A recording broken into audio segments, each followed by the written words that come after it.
So getting ready to pack up my toboggan this morning. This one is a 12-foot toboggan, so it has essentially about 10 feet of packable space.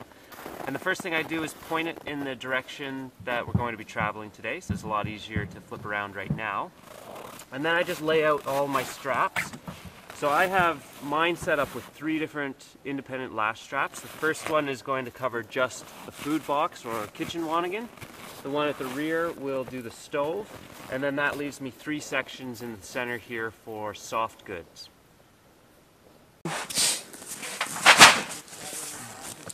So I like to do the hard goods first on the toboggan. I'm going to start with the stove. I place the stove upside down so that these sharp edges aren't going to cut the running lines.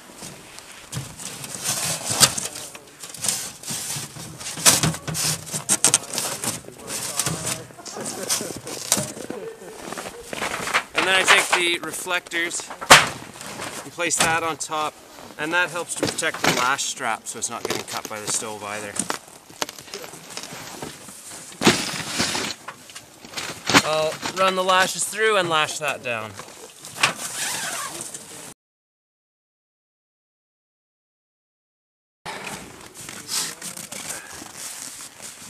With the hard goods finished, it's time to move to the soft stuff, and now I have a nice area in between the box and the stove that I can really stuff that soft stuff. So I start with the tank,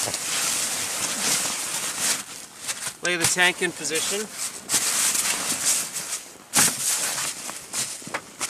and a tank is just a specialized tarp that's designed to hold the load, keep the snow off it, and protect it through the bushes. Ours are made with 1000D Cordura on the bottom and 400D Cordura on top for lighter weight. And I'll take the big heavy items. This one's the tent. Stuff that on the bottom load. This duffel carries a variety of group gear, including repair kits, first aid kits, satellite phone, medications, and a variety of other sort of emergency items.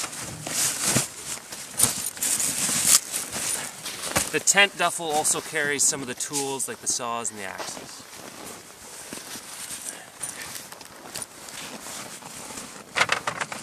This duffel is my emergency or backup clothing. And then finally I have a lightweight duffel that is my sleeping bag, and that'll go on top, so I like to keep the heaviest stuff on the ground for obvious reasons, and then the lighter one up top. And then it all gets folded inside the tank.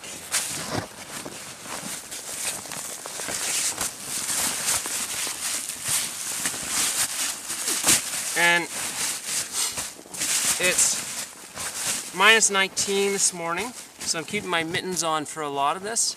But for me, I've found I keep my hands the warmest by, instead of using liner gloves, I just bare my hands, and that lets me work really quickly. And then I'll get my hands into those warm mittens again really quickly before they get too cold. And that works for me, but other mileage might vary. And we've tried a variety of buckles on these tanks. Right now we're experimenting with military G-hooks, which are a lightweight steel buckle that works on a hook and loop type system. And then it's a really strong buckle. I can cinch up the load here.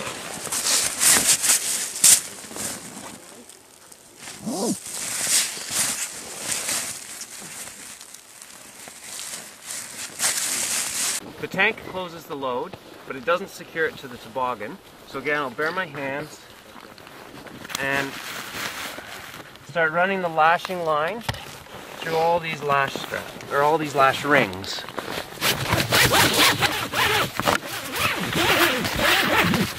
And right now I'm just running it through loosely. Back and forth over the toboggan, or over the load.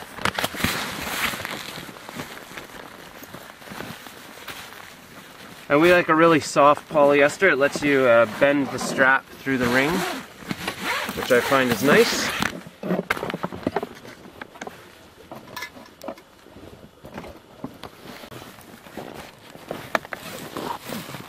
Once I have the last strap all the way through to the buckle, now I can put my mitts back on, and I'll go back through, and now I'll take the time to really tighten up the strap here.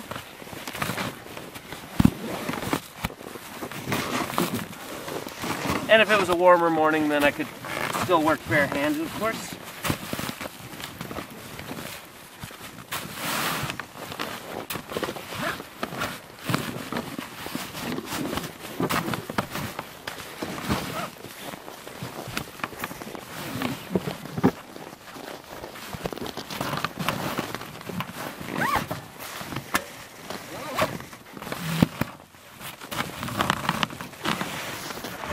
And any excess strap, just tuck out of the way. And I'll do the same thing on the hard items, which I had just previously tied down loosely.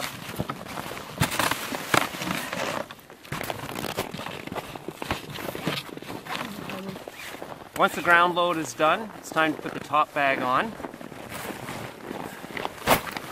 And we're experimenting with some new fasteners for this as well.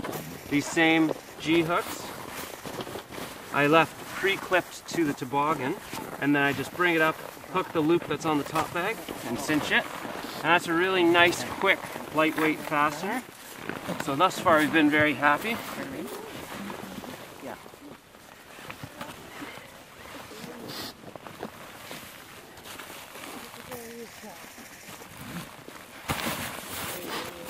And again, even on, it's not the coldest morning, but it's cold enough this morning.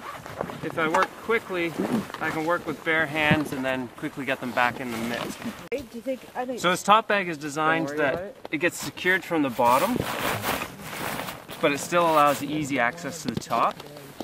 We have 4 zips, so I can access it from either end or in the center. And we also have, on this bag we have a divider in the center, and that's made it really nice for me to organize my gear. So I keep clothing in one half, things like my extra warm toque and extra warm mitts, my down jacket, and I keep gear in the other half. My water bottle, my snacks, the small first aid kit, and slush scrapers, that sort of thing. And those are nice and handy during the day. And the final step in packing the toboggan, I find a nice flat spot. So for me it's the stove. And I'll load up big items that I might need during the day. So that's my bear paw or bush snowshoes. I've got my wind pants and my anorak. So once I've got all those down, I've got a bungee here that I have girth hitched to the line, and that gives me 2 independent strands. I'll just pull these strands over.